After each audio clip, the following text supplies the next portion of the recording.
مقبرہ be be جوندی، اور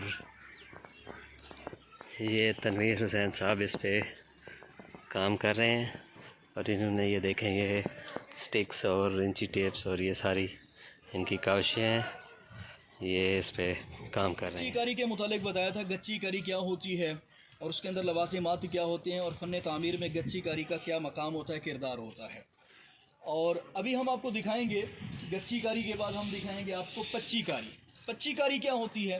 پچی کاری کی تعریف پہلے سن لیجئے۔ پچی کاری یہ ہوتی ہے کہ فن تعمیر کے اندر پچی کاری کا اگر استعمال ہو تو اس سے عموماً اسلامی فن تعمیر کہا جاتا ہے، کہ اسلامی فن تعمیر کے ماہرین ایسے تھے جو پچی کاری کو جیومیٹری طرز پر اور کاشی کاری کو جیومیٹری طرز پر اس کے نشان کھینچتے تھے۔ لوگ سمجھتے ہیں کہ یہ آڑی ترچھی لکیریں کھینچ کے کسی نے ویسے پھول بنا دیا، گل اور بیل بوٹے بنا دیے، شاخیں ٹہنیاں پتے بنا دیے، ایسا نہیں ہوتا۔ آج سے 6 صدیاں قبل ہمارے پاس الحمدللہ ایسے معمار موجود تھے کہ جنہوں نے فن تعمیر کی باقاعدہ طور پہ جا کر ڈگریاں حاصل کی ہوئی تھی، اسناد حاصل کی ہوئی تھی، اور اس کام کے اندر ان کا ہاتھ بہت وسیع ہوتا تھا۔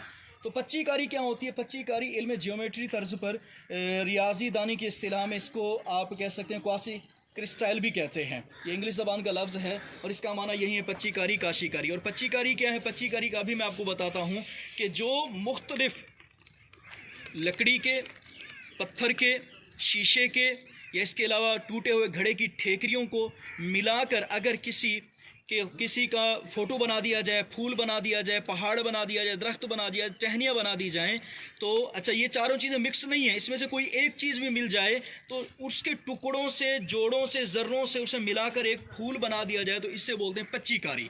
پچی کاری کی مثالیں آپ کو میں دکھاتا ہوں۔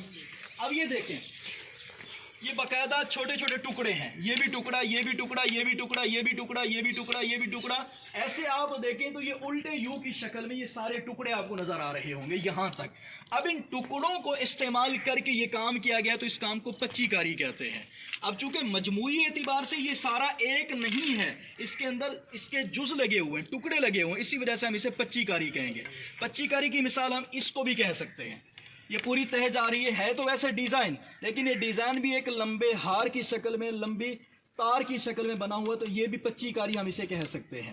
یہ ہے پچی کاری کی مثال۔ پچی کاری کی مثال میں آپ کو اور بھی دیتا ہوں۔ یہ پچی کاری کی مثالیں آپ کو اس پوری بلڈنگ میں، ہم یہ بیچ میں جو سٹار نظر آ رہا ہے، یہ 6 کونوں والا، اس سٹار کو دیکھیں تو اگر ہم اس کو ٹکڑوں کی شکل میں، آپ یہاں پہ آ جائیے، اس سٹار کو ہم ٹکڑوں کی شکل میں دیکھیں کہ یہ 6 ٹکڑے کونے والے اور بیچ میں ایک ٹکڑا، ہم مجموعی اعتبار سے دیکھیں تو یہ پچی کاری کا کام ہے۔ مجموعی اعتبار سے دیکھیں تو یہ پچی کاری کا کام ہے، اور اس کا ایک اور نام بھی ہے، وہ اگلی ویڈیو میں انشاءاللہ میں عرض کروں گا۔ تو اس پوری بلڈنگ میں آپ اس کا فرنٹ ہے، آپ دور دور تک، اوپر تک دیکھیں، آپ کو نظر آئے گا کہ اس کے اندر پچی کاری کا بے شمار کام کیا گیا۔ ہم گننے میں لگ جائے نا پچی کاری کا کتنا کام ہے تو سینکڑوں میں چلا جائے۔ تو بہرحال آج کی اس ویڈیو میں آپ نے دیکھا کہ پچی کاری کی اس وقت ایک بلڈنگ میں، ایک مقبرے میں پچی کاری کی کثیر مثالیں موجود ہیں، اور یہ پچی کاری کوئی عام علم نہیں ہے، پچی کاری کوئی عام چیز نہیں ہے۔ پچی کاری کے لیے باقاعدہ علم ریاضی کا ہونا، علم جیومیٹری کا ہونا، علم ہندسہ کا ہونا، اور یہ پرکار کے ساتھ جو لکیریں کھینچی جاتی ہیں اس کا علم ہونا ضروری ہے۔ اگر یہ کسی کو نہیں آتا تو سمجھ لے کہ وہ اس علم میں بالکل کورا ہے۔ اور ہمیں یہ فخر ہے کہ خراسان کے بادشاہ نے جب یہ مقبرہ تعمیر کروایا تو انہوں نے اسلامی فن تعمیر کو مد نظر رکھ کر اس کے اندر پچی کاری کا کام کروایا۔ اگلی ویڈیو میں انشاءاللہ ہم آپ کو کاشی کاری کی بتاتے ہیں۔